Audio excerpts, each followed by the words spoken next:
Horror movies where kids were the real villains. Goodbye. In 1993, Hollywood took the most beloved child star on Earth, the kid from Home Alone, Think you could fly? and turned him into a murderer.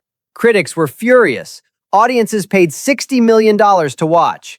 Because no monster matches one specific fear, realizing the child in your house is the most dangerous thing in it.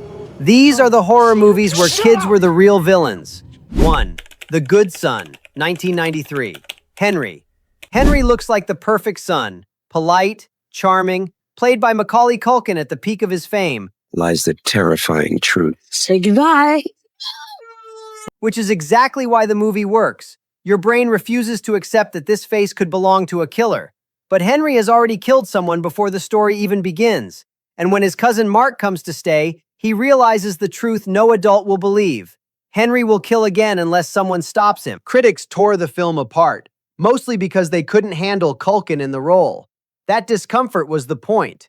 And it all builds to a cliff edge, where Henry's own mother is holding 2 boys by the hands and can only save one.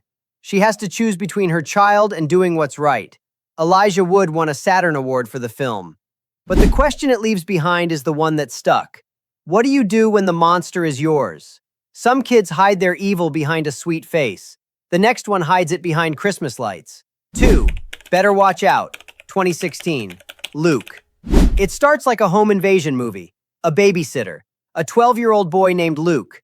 Masked intruders in the house on a snowy Christmas night. Then comes the reveal that flips the entire film. There's someone there. Ashley! There are no intruders. Luke staged the whole invasion himself, an elaborate, violent performance designed to terrorize his babysitter, Ashley. His motive? A crush. From there, it becomes Home Alone as a nightmare. Luke ties Ashley up with Christmas lights. He kills her boyfriend with a swinging paint can, the exact kind of prank that used to be a joke, now played for real blood. The villain isn't hiding in the house, he lives there. And he planned everything. Long before Luke, though, one little girl started this entire genre. 3. The Bad Seed, 1956. Rhoda. 1956. Pigtails. Perfect manners. 8-year-old Rhoda Penmark is the child every parent dreams of, until her classmate drowns in a river. The same river her class visited for a school picnic just days before. The Bad Seed was the first major film to ask a question audiences weren't ready for. What if a child can simply be born evil? No demon, no curse, just a bad seed. Rhoda was so disturbing that the ending had to be changed. Under the Hays Code, evil couldn't go unpunished, so the film strikes her down with lightning.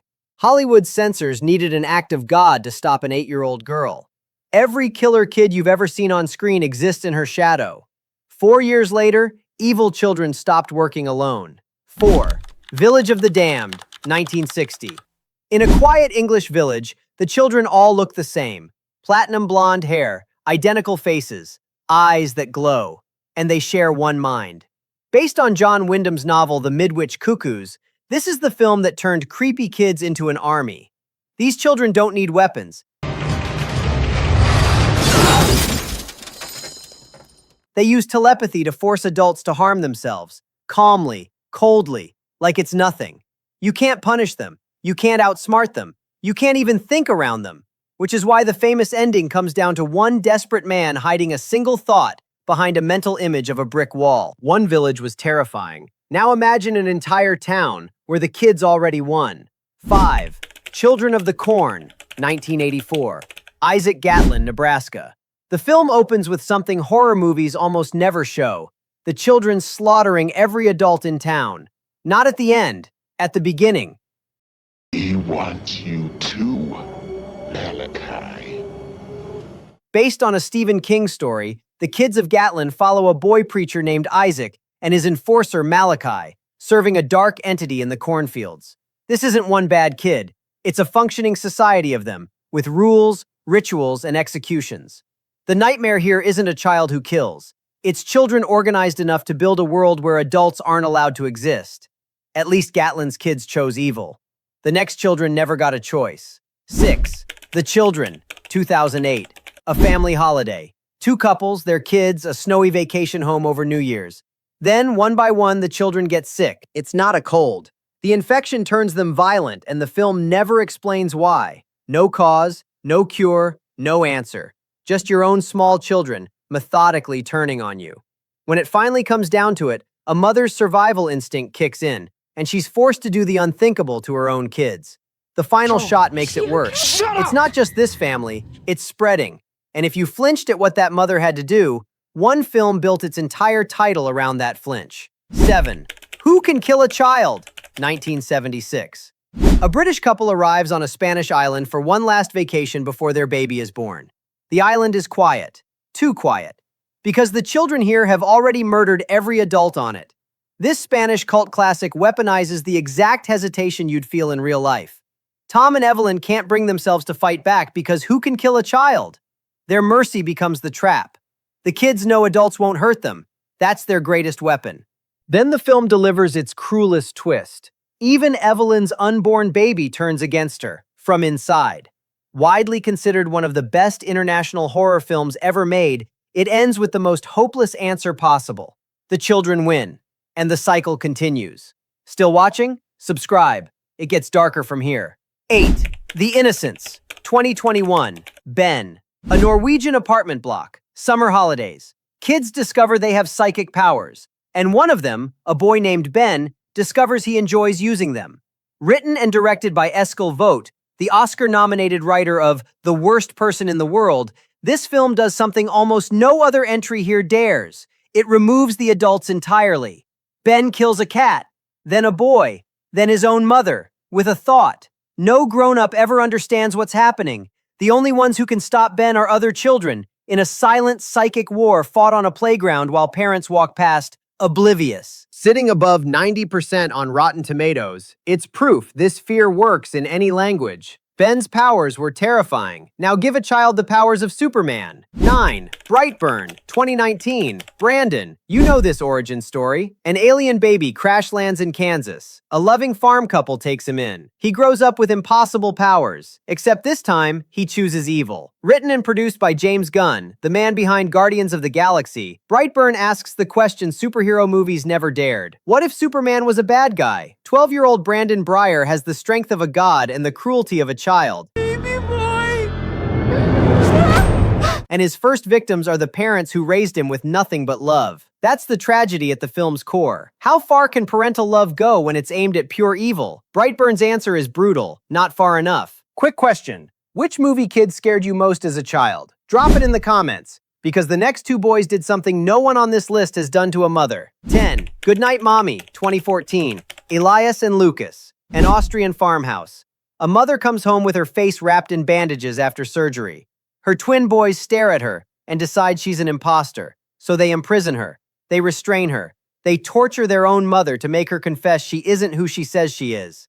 Then comes the reveal that reframes everything. One of the twins, Lucas, is already dead. Elias never accepted it. He's been talking to a brother who isn't there, and the woman begging for her life really is his mother. It doesn't save her.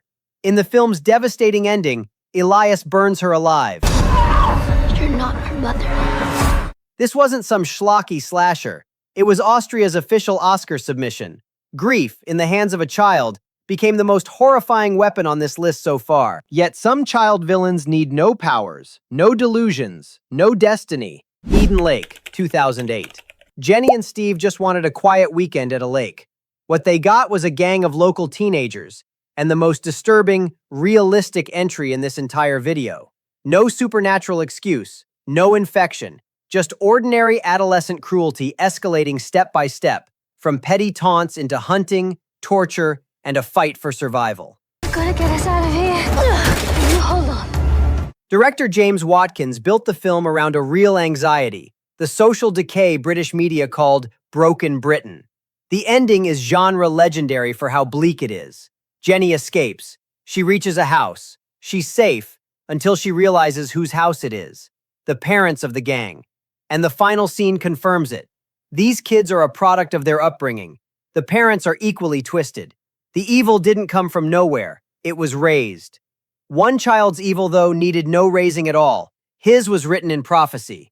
12. The Omen, 1976. Damien, an American diplomat in Rome, is told his newborn son has died. A chaplain convinces him to secretly adopt another baby. 5 years later, he learns what he brought home. Damien is the son of Satan. Directed by Richard Donner, The Omen built the modern evil child mythology. It popularized 666 as the mark of the devil. It turned a budget under $3 million into a box office phenomenon. It sits on the AFI's list of the 100 greatest thrillers ever made. And at the center of it all, a 5-year-old with an angelic smile, while everyone around him dies. Damien isn't a kid who went wrong. He's evil wearing a child as a disguise, the trope's ultimate icon. Yet the most terrifying child on this list has no demon inside him at all. That's exactly the problem. 13. We need to talk about Kevin, 2011. Kevin Eva knew. From the tantrums through years of quiet, deliberate cruelty aimed only at her, she watched her son Kevin's malice grow unchecked. And nobody believed her. Based on Lionel Shriver's award-winning novel, with Tilda Swinton in a performance that earned major award nominations, this film strips the genre of every comfort. No devil, no virus, no powers, just a human boy, and the question with no answer. Was he born this way, or did she fail him? Then Kevin commits a school massacre, and Eva is left living in the wreckage, hated by her town, visiting her son in prison, still searching his face for a reason. That's why this film ends the video. The Omen scares you for 2 hours. Kevin follows you home. Because the horror isn't the massacre. It's a mother's torment at being unable to reach her own child, and the agony of raising a monster the world refused to see coming. 13 films, cults, hive minds, prophecies, infections, and worst of all, kids who needed no excuse. What connects them is one broken promise. Children are supposed to be safe. These movies work because they turn our deepest instinct, protect the child, into the trap that kills us. And you may have noticed one film missing. Orphan doesn't qualify. That famous twist reveals Esther was a grown woman all along. The villain was never a kid. If this list kept you watching, subscribe. The next one goes darker. Which of these children scared you the most? And which movie did we leave out? Tell me below.